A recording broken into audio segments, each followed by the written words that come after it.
Please close your eyes. Let's start with a quick meditation. Start breathing consciously and full of awareness.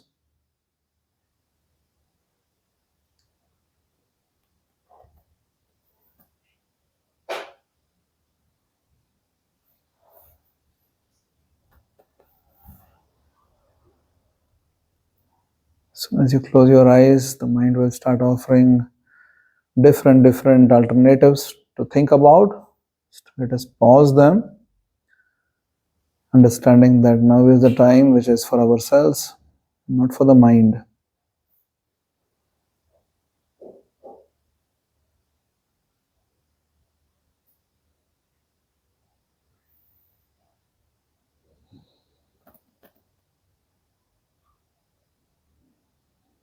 Inhale as deep as you can.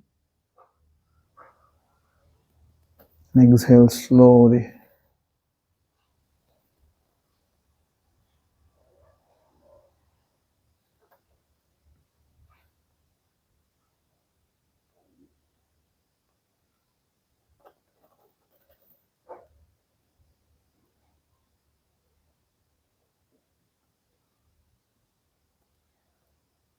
Every time your mind is running away, just bring it back and just focus on the breath.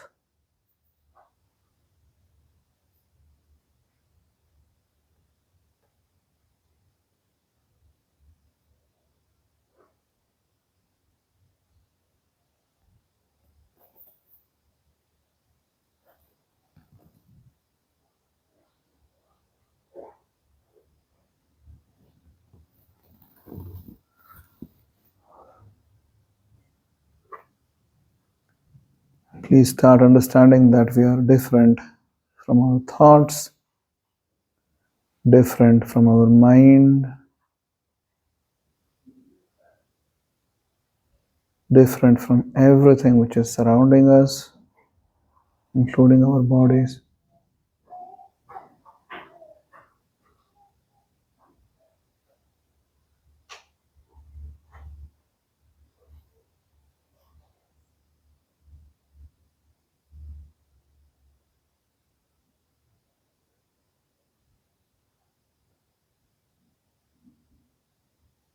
And the reality is that we exist. But we exist separate from all these externals which are there surrounding us.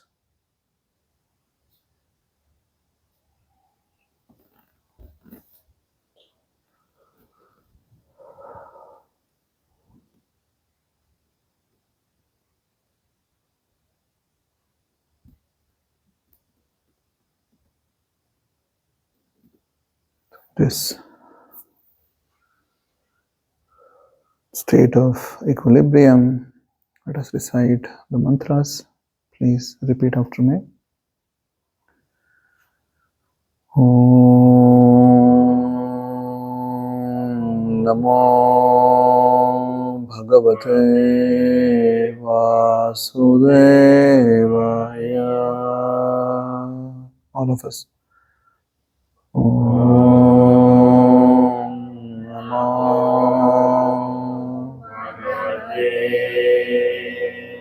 Vasudevaya.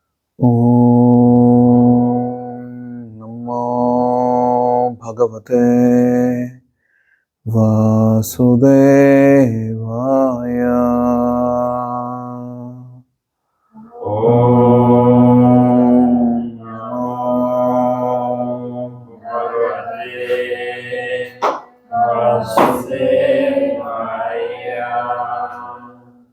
Om Namo Bhagavate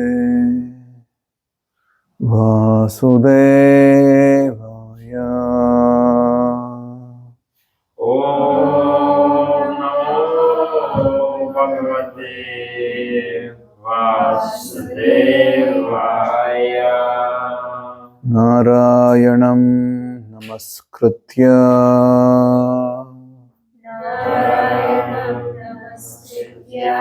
Naram chaiva narottamam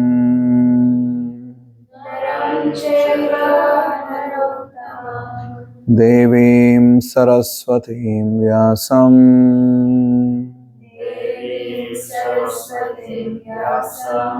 Tato Jayamudirayet Nashtaprayeshu Abhadreshu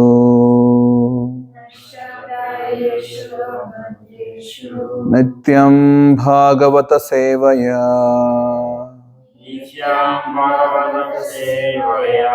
Bhagavati Uttamashloke Bhaktir Bhavati Naishtiki Krishnaya Vasudevaya Devaki Nandanaya Cha Nanda Gopa Kumaraya Govindaya Namo Namaha Hare Krishna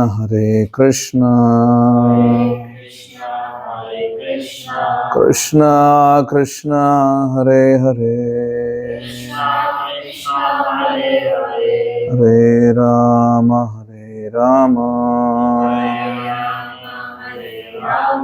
Rama Rama Hare Hare Hare Krishna. Okay.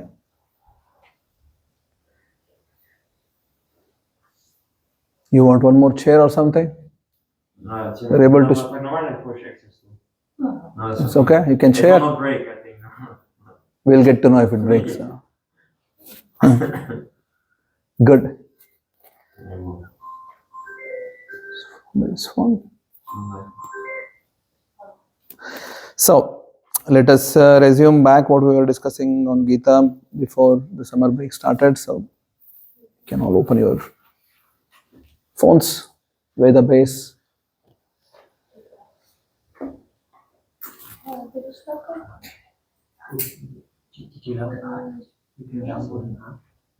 So where I can find it in the group? Or? No, I'll send the link now. In the group? Yes. Okay, then if you download it, then you can basically launch it.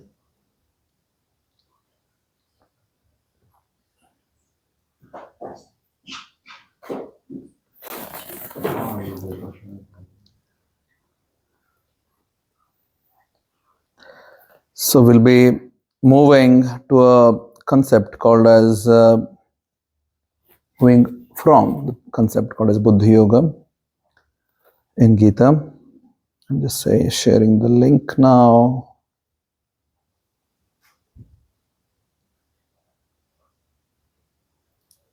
Okay, everybody has it.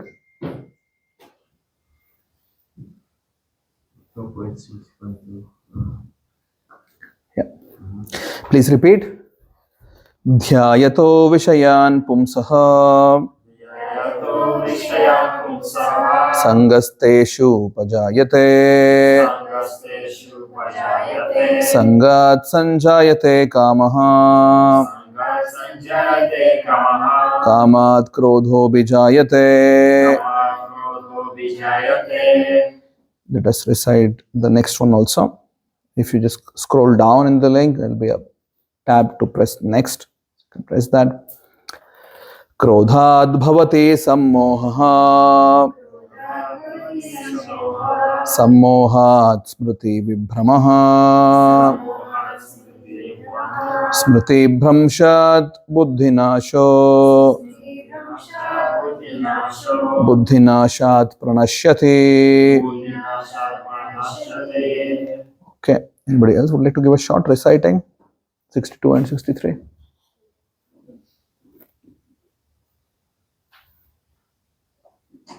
No? Come on, give it a shot.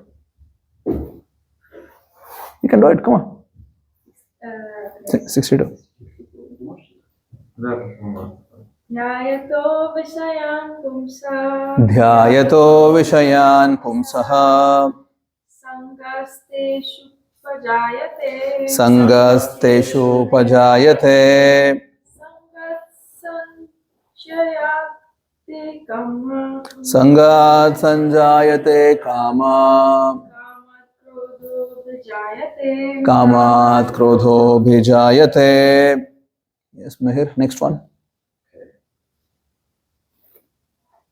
क्रोधात् भवति सम्मोहः क्रोधात् भवति सम्मोहः सम्मोहात् स्मृतिविभ्रमः सम्मोहात् स्मृतिविभ्रमः स्मृतिभ्रंशात् बुद्धिनाशो स्मृतिभ्रंशात् बुद्धिनाशो बुद्धिनाशात् प्रनाशति बुद्धिनाशात् प्रणश्यति. Okay. Hare Krishna. Thank you for coming. We just share the link of the Gita Shloka which we are reciting. So if you open the group and you can click, you will get to know that. So you can, in your WhatsApp, you can see the link. You can put your phone down, except the guys who just came. So what Krishna is saying here, that there is a sequence of activities which are going on, or sequence of events which are going on, which eventually lead to one's destruction, or destruction of one's buddhi, which leads to one's destruction. Smriti Brahmshat Buddhinasho, it's destruction of buddhi, and Buddhinashat Pranashyati. Very good. Somebody who loses buddhi will lose the existence. Last week we were discussing about the whole concept of the chariot example. Remember? Naman? Yes. What is the example? So in the chariot there are 5 horses, Mhm. which is equivalent to 5 senses Yes. of the human body. Yes. And then the reins are brains functioning, Mind. mind. Yes. And then Arjuna is buddhi, No. cooperates. No. Krishna is the buddhi. No. The one who is chariot driver is the buddhi. Yeah. Riding the chariot is holding all the reins, that's the buddhi. The one who is traveling in the chariot is the Atma, and the body of the chariot is our body.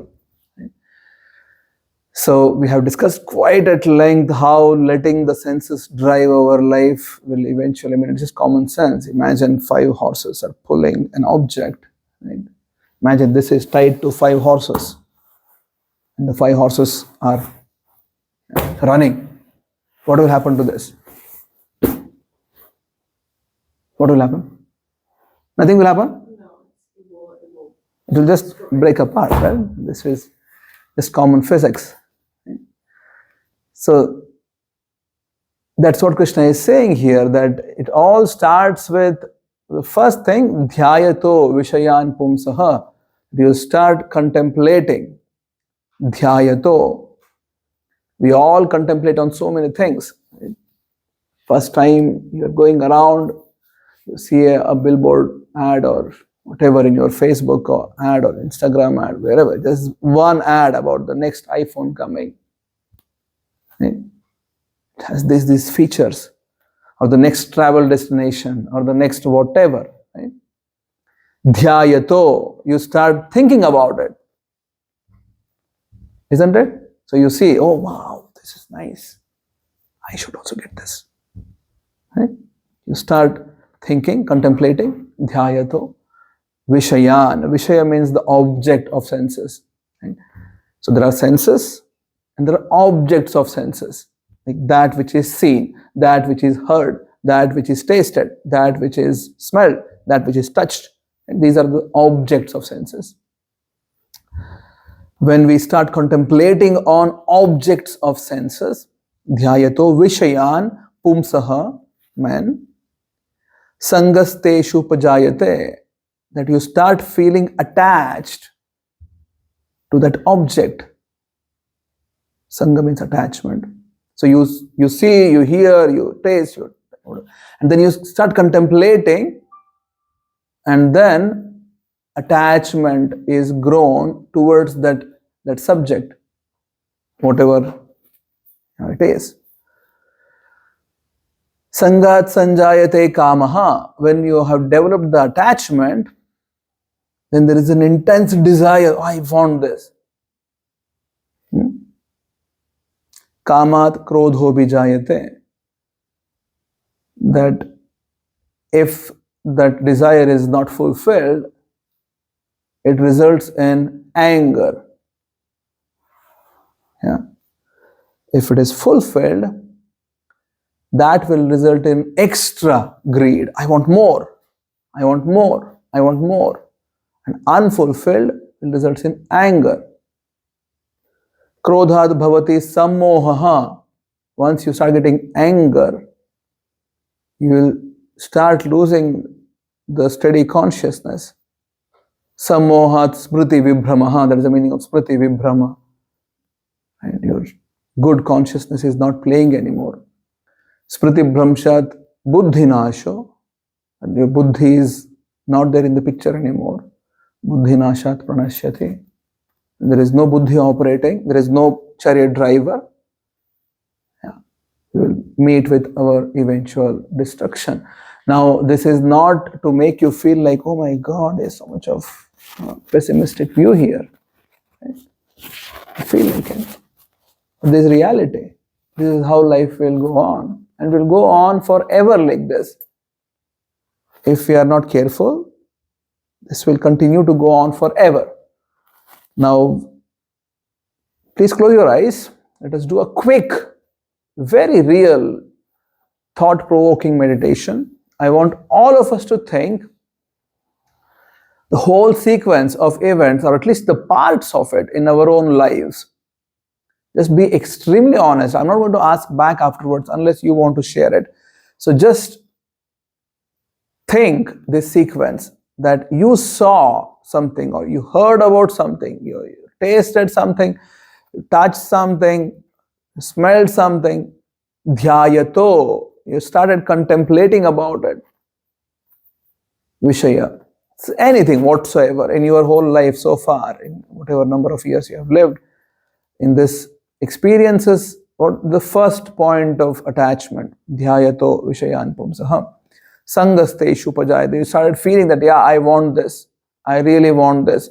Other than this, there is no existence. I really, really need to get this.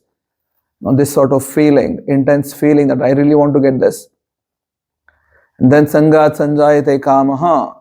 How eventually with that attachment there was a desire to obtain it. It could be both sides. Then afterwards, you obtained it or didn't obtain it. If you obtained it, it was not the end of it. Kept getting further and further and further other desires. And if you didn't get it, you start getting anger. And how eventually the whole sequence, anger resulting in your losing of good consciousness and eventually not so good end.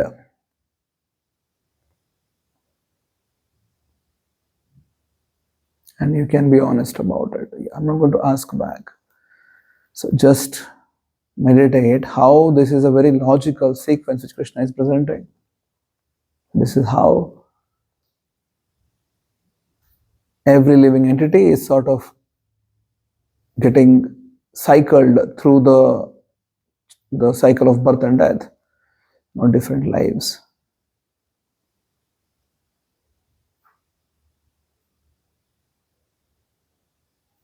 Okay, good. Were you able to think some things at least?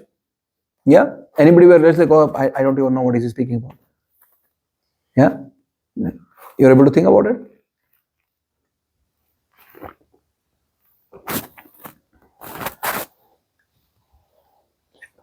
Anybody who have experienced breakups in life, it's very easy to just like, yes. Yeah, this makes sense, bro. Yeah, for sure. Right? If you have experienced breakups, this is very, very straightforward. You can just fill in the equations, parts, and then perfect balanced equation. Right? So, yeah, it makes sense, isn't it? Just common sense. There's nothing much here. Just pure common sense. So, if you want to address this, where should we start to address? If you want to improve our situations, we don't want to go this kind of cycle. Where should we address it? What is the point of it? Huh? The beginning where? Senses. Senses are going to work anyways, right? They will work whether you, like what can you do? Like bind and don't see anything? You can't do that. So you can't stop there. Senses will see. Senses will hear. Senses will taste. Ask a spiritual teacher or No, but where? some guidance. Where? When? After collapsing? That, oh, sorry, I just, I did this. This is what happened. I'm just collapsing now. So can you come? Where should you, what is the point of attention? Where should you give attention here? This whole cycle. Detachment. Okay. Think a bit more. Yes, Meher. The objects of the senses, Yeah, objects of senses are there, Meher. like choose them, like How can you choose? or No, where you should give attention is the first word basically. What is the first word of the shloka? Dhyayato. Contemplation. That's where you should give attention. Senses are going to work anyways. There is only one thing which is there which they can do, which is basically perceive. Right? You can't stop that. Objects are also there. You can't take them away. What you can do is control your dhyayato. What is that which you are contemplating? Right? What is that which is there in your consciousness? And that's where buddhi comes into picture. That buddhi, horse sees, but then buddhi drags it back. No need. Don't keep running behind that. Let's focus here. Is it making sense? Because a horse will see something and will start running towards it, but then buddhi, if it is strong, can pull it back and then, okay, not there, here. So the first instance is, what are you contemplating? Because it all starts with contemplation. This, whatever this love at first sight and all these things which are shown in the movies, it only happens in the movies. It's really not like that. Like you see something or somebody, and then you start thinking, and then emotions and other things are developed afterwards. So first point of attention should be then about what is there in my consciousness as a common thread all the time. And usually the way we all function is we run behind one thread somehow or the other to get it. And then once that's done, we move to the next thread and the next thread and the next thread. So always everybody has, okay, this is what I want to achieve. And this is what I want to get. There is something which I want to get, and this is what it is. It's clearly defined in all our lives. There is one thing for sure. This is what I want to get now. Yeah, everybody has it. Let's close the eyes. I want you to think, what is that in your life which you want to get right now? If let's say you get some super power, whatever, what is that one thing which you want to just get right now? One, whatever you have been contemplating, this is what I want to get. And you can ask for that one thing and you get it. Yeah?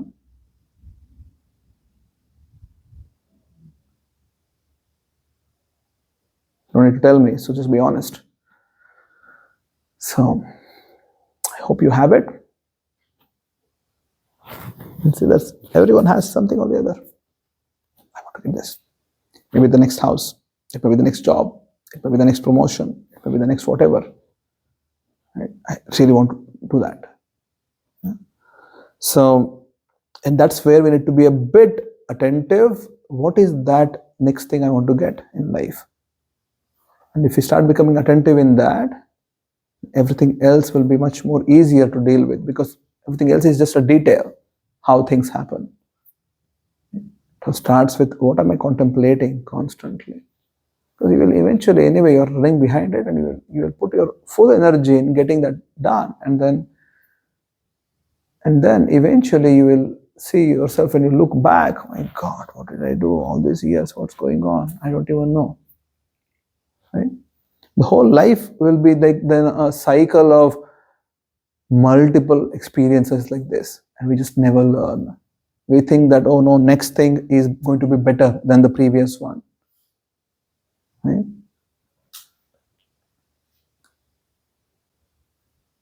Not to ridicule anybody who have experienced breakups, but this,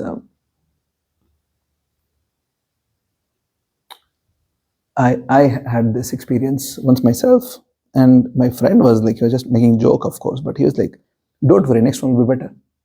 Right? So this is how everybody thinks, this is how everybody acts, this is how everybody will just like, okay, this is done, didn't really work out, let's see the next one. The whole life we are just, I was in US for doing my PhD, and there was a person who was 80 years, 85 years, something like that, still pursuing his PhD. That time he had come back to school after his retirement, and I was very intrigued, like you're like so old, why you want to get a PhD at like 85 years old? He's like, yeah, I want to get a PhD, I want to get a girlfriend afterwards.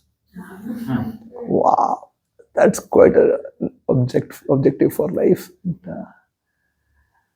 I was really stunned that, many times people think that, if you start becoming older, you're just things, you start becoming less desirous of things or whatever, but that's not really a reality. Just keeps, the desires are there, they continue to be there unless we address, they just continue to be there. So, yeah, anybody want to share anything? Whatever is your experience with life, and or how you see it, or if it makes sense or doesn't make sense, you have any questions or comments or feedback or whatever. Your chance.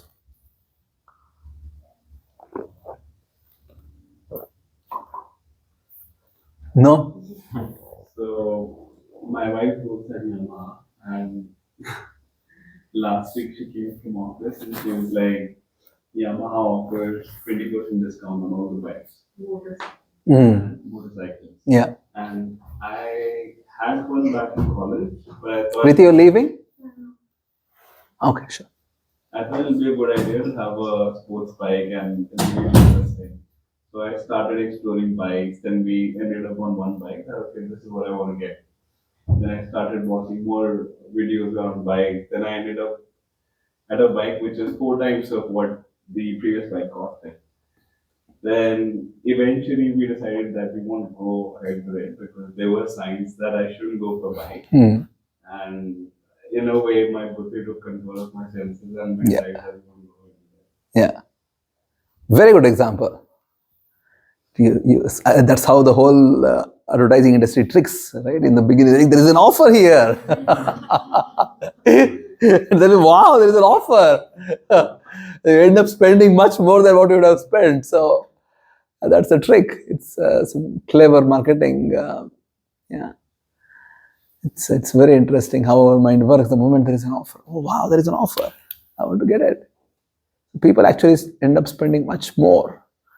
The whole credit card civilization is built on it. Actually, in Europe, it's not much, but in US, it's like crazy. India, it's crazy. Europe, you don't see much of consumeristic mentality, but yeah, this is how the world is moving forward. And Good. the funniest part is that I didn't even know a few days ago that I wanted a bike. Yeah. Yes. Yeah. Yeah. Very good. Anybody else want to share anything? Anything, whatever. Yes. Gehenna. No. Too personal. I don't want to share, Prabhu. No, I mean, like, I had a few things Yeah. that came to mind when we were doing the exercises, but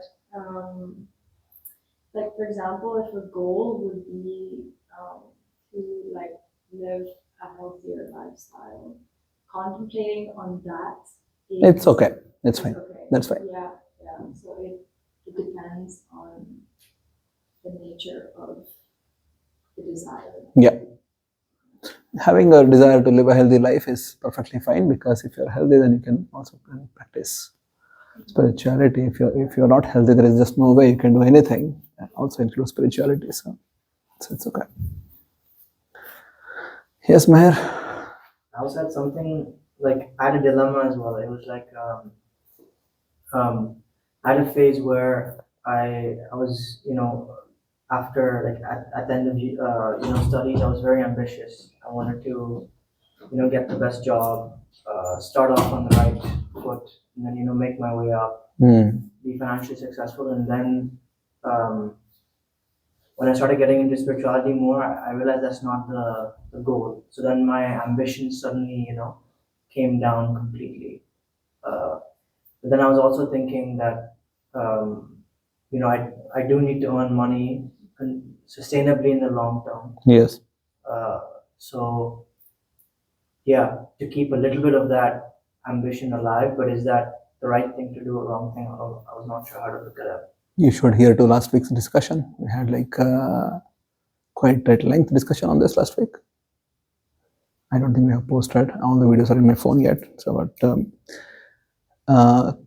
simplest answer is you should figure out what's your psychophysical nature, your own, and just go with that. If your psychophysical nature is that of a person who is really ambitious, wants to get wants to get things done, and really wants to achieve and go to the heights, and if you can do that along with being spiritual, just go and do it. But if your psychophysical nature is that, oh, I'm okay, it's fine, no problem, a little bit somewhere in the middle is fine, then be like that. Or definitely don't be like, oh, I really don't want anything, Prabhu, I'll just be a good for nothing person. That's really not good, right? So at least be somewhere in the middle. But if your nature is that, no, I want to excel, just go for it. Make sure that in the path, you're taking spirituality as the driver, not as a passenger. That is the most important thing. So as long as spirituality is the driver of life, along with that, everything else, however much you can achieve, yeah, do it. So there has to be some basic spiritual periphery for life. So let's say every day I sit down and do my sadhana, I study some Gita, Bhagavad-gītā, Bhagavatam, I come for association, I do some seva from my side, right? I live a sattvic life. So all these things, basic things are taken care of. And once that's taken care of, then however much you can achieve, yeah, go ahead, do it. Nobody's stopping you. It's up to you. What is the boundary for that? Somebody are really ambitious, and yeah, please go ahead. Try to have eventually the target of becoming a CTO or a CFO or a CEO, or doesn't matter, whichever, executive, or you start your own company, or doesn't matter really. Go for it. As long as spirituality is the driving force of life, it's fine. Okay. Then I also think that it seems like a selfish goal of... You can always contribute from there. Right? What is not good is someone who is really ambitious and we tell them, don't be ambitious. That's not good. Or somebody is really not ambitious and we tell them, be ambitious now. Right? That's also not good. Just let people be what they are. Then whatever is the outcome of it, offer it to Krishna. So let's say become very famous tomorrow, very rich, whatever, just come and talk to me afterwards, we'll have...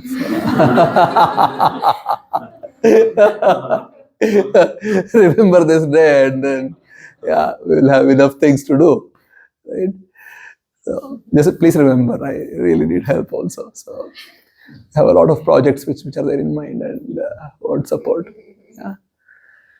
So yeah, I mean, it's reasonable, right? Like, why not? Be whatever you want to become, and then just utilize that in Krishna's service. That's a simple way of life. Otherwise, if you are telling that, no, you should not achieve, you should not do anything, just be a mediocre person and do spirituality, and then when we need financial support or other support or resources, then whom should we go for? And who are the people should we go for? Like, where are the people? Because resources don't grow on the trees. Right? I have so many plans which I want to do. Of course, with my own savings and my own things, I can only do so much. And if If 100 other people join, I can do much more. But then these 100 people don't grow on trees, right? So I can't just go and just start doing things. So yeah, become successful. Let's utilize it in Krishna's service eventually. Yeah. Good. Anything else? Suveda, any thoughts? I could really relate to the anger portion, how You get angry? Wow. I think, to be very honest, these few months it's been very Peaceful? Okay. or Because you don't have the right people to show the anger. Yeah. No? All are new people, you don't know anybody, and then it's not so nice to make it just a good mask. And yeah. I think before, like last year when I was in Qatar, there were some people I used to get angry in, and then I used to get so angry I used to cry. Like it was just like very specific circumstances. Used to like, yeah. So I was thinking how, and that strike a lot, like how people don't go according to what you have thought. And you were telling about objects, and I was like, I don't have an object. But Yeah, sure. They're also objects. Yeah. It may also lead to maybe a little bit more disappointment and I was telling you yesterday, expectations give misery. This is what Buddha told. But this is universal truth. It's just common sense. You build expectations, you will end up with misery. then we should not keep expectations from our loved ones. Expectations result in misery. Right? So it really, there is no clause here, star doesn't apply to this, right? It's just not there. Expectations lead to misery. It's just universal truth. If we can make this work for us in a way that we keep zero expectations, actually live like that, you're actually happy. You will see it, right? Because there is no created being who can fulfill all of our expectations. It's just impossible. Right? It's just impossible. Because we expect perfection. We are not perfect, but we expect perfection from other people. We don't expect, there are also people who expect perfection from themselves, also will end up in misery because they just cannot be perfect. Right? There are some people whom I know, like they want all the time just the house to be absolutely clean all the time. It just cannot happen, and they're always frustrated. Right? My house is not so clean. It's much cleaner than my house, but still, people who always like, no, I should be having the best of the best of the best, and you don't get all the time best of the best of the best. So, expectations lead to misery. If we can reduce, we can become happy. Right? Because it's the same sequence, right? You're basically, you have contemplated about it, you have developed a desire, and there is an attachment to the desire, and it doesn't happen, you become angry. Right? I can't remember any dates. I don't even know what is the date today. If somebody expects that Nilambara calls me on a specific day or a specific time or whatever, they will really ending up in misery because I can't do this. Right? I just don't remember. Now, somebody's like, oh, that means you don't care for me, you don't love for me, you don't this for me and that for me. Like, no, none of those things, right? It's just that this is how I am. So, this is just how life is. We can't, the only person who is responsible for expectation is ourselves. There is no other person who is responsible for it. We build this, the whole expectations. We are responsible for it. And it also in common sense that we get reactions for it. So we get sad, we get angry, we get whatever. So applies to everything. So let's suppose it's very basic human nature when we expect, let's say, good behavior from people around us, and also from society in general. If we don't expect anything and if we are happy with whatever we get, let's say, yeah, it could be, which is not good for us, then what should we do? Unless you tell me exactly what is the situation, it's very difficult. It's a very generic. For example, let's suppose the expectation is that society should be safe for women. And Society for? should be safe for women. Safe for women. Yeah, okay, sure. Yes. Then in such scenarios, Yeah. where it could actually harm you if your expectations are not met. Then Yeah, okay. Got it now. Somebody ill-treats you. Yeah, sure. So this is more about setting up a society which is on a governance level, and then we should always try to figure out what is the best I can do in terms of contributing it. Everything is uplifted, and this is not an unfair proposition to have in life. But the fact is that I need to also understand how can I contribute towards it, right? So that's where the personal responsibility on being a part of society comes in. Like, what am I doing about it? And so all of us expect, and we think that just paying taxes is good enough, and everything else needs to be taken care. Unfortunately, we're not in a setup wherein it's like that. So maybe we should do something about it and start actively participating or informing people, educating people, uplifting together. And my way of doing it is, bring people together, teach them Gita, right? So this is the best way of uplifting society. That's what I can do the best. Everybody else need to figure out what is the best way you can start contributing, because ultimately human life is for contribution, and we need to figure out what is the way in which I contribute. Right? So, and the principle can be also applied in other relationships then, rather than expecting, what is that which I can do about it, right? How can I uplift the relationship? Let's accept rather than expecting. Yeah. But at some point of time, the difficult question is, let's say you're in an administrative role or in an authority role or in sort of a leadership role, and then people are not doing it, then what do you do? That's more interesting question, right? So then my answer would be, you need to choose the right people, those who are fit for it, right? Rather than putting somebody, like, if you start expecting that an elephant will climb a tree, it will never happen, right? I'm sorry to say that. It's a wrong expectation to have. Elephant will never ever climb the tree, no matter how much you train it, and start giving nicest, best possible food to it and the best possible comfort to it. It's an elephant. This is not meant for climbing a tree, right? You need a monkey or something.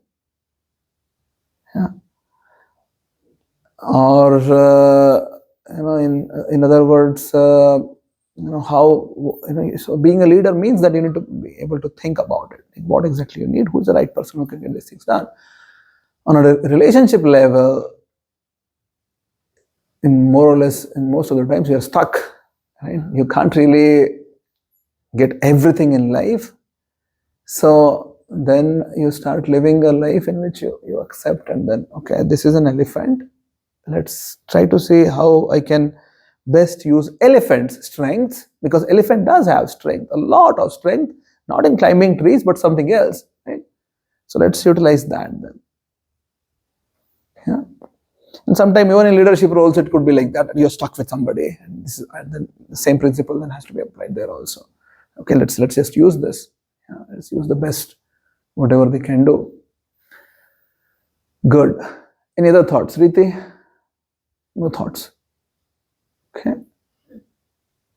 You have any thoughts? I was thinking, some objects, some things make you really happy. Will it count as a greed, or, like, for example, maybe a new dress makes me happy? Then is it a greed? So greed is something which you don't have and you want to get it. That's greed, right? It's not after you getting, like, there is no greed after, because you have it already. There's no greed then. The greed is operating when you don't have something and you're intensely wanting to get that. That's greed. especially when you don't need it, right? So greed is characterized by objects or whatever things which you really don't need, but you really want to get them. And a very thin line between needs and greed. It's not a need. If something is not a need, but you still want to get it, it's greed. As simple as that. So now, should you have it or not have it? I mean, if you can live without it, try. If you just cannot live without it, then yeah, just get it. But then you will see that right after you get it, you're like, okay, fine, you will wear it once, okay, right? All that anticipation is done then. Then mind is like, okay, what's next? Right? I don't know if Samsung still has this logo, not logo, the tagline. Next big thing or something like that they had. This is the next big thing. Every galaxy they would advertise like that. The next big. And it just catches your attention, right? Like, oh wow, this is the next big thing. I really want to get this. And then once you get it, I'm like, oh, okay. And more or less the same. But, okay. But until you get it, oh, I really want it. So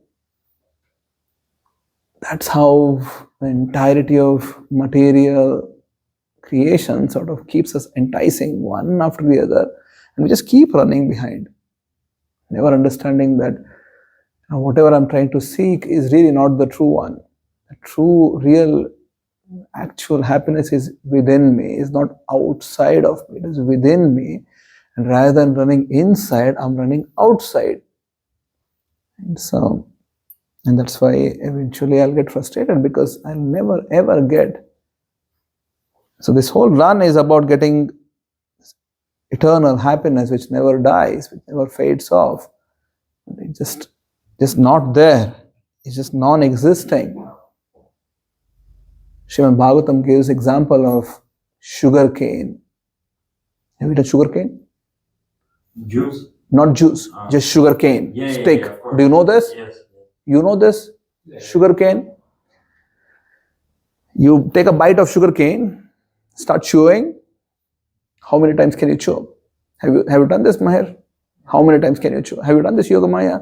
Many times. No? Many times. 10 times maybe? 10? Okay. 3 times. Suveda has really strong teeth. Like crush, all done. Right? So, just a few times. Afterwards, what's remaining is just only the, what do you call this? I don't know if it's fiber, whatever, material, right? So you're left with junk basically. If you continue to chew, it will only start hurting your mouth. So you chew once, twice, thrice, yeah, there is some juice coming out of it. But then eventually it's done. You can't chew it like, oh, I'll just keep chewing it, expecting that I'll get more and more and more juice. It's just impossible. And then you usually you spit it out and take one more bite and start chewing that. And that also gets over. You throw that and take one more bite. Our whole life is like this. Right? Went here. Oh, not sufficiently, giving me enough enjoyment. Done with this, one more. Start chewing this. Also not enough. Third, done. Fourth, done. The whole life gets done like this. And one day we are done. Right? And the reality is, afterwards, if we don't use this human form of life in right things, what could have been done, animals really don't have any choices afterwards. And then life continues. It's not that once I die, everything is done. Life will continue. I will take some other form of life and then continue like that. And I'll not be having this kind of free will anymore. Right now, I do have a free will with which I can choose. I can choose to do the right things. So let's stop it there. Your name? Nitin. Did you like it, Nitin? Of course. What did you like? This is all knowledge, universal truth. Yes. But I'm wondering, like, why this universal truth is not taught in the schools, in the universities. Oh, If it's a universal truth for everybody, not only Yes. for Hindus, not only for Sanatana, then why in the colleges and schools, children are not taught this? Well, I'm not a person who knows why they have not taught this, but as I said, at least I'm trying to teach.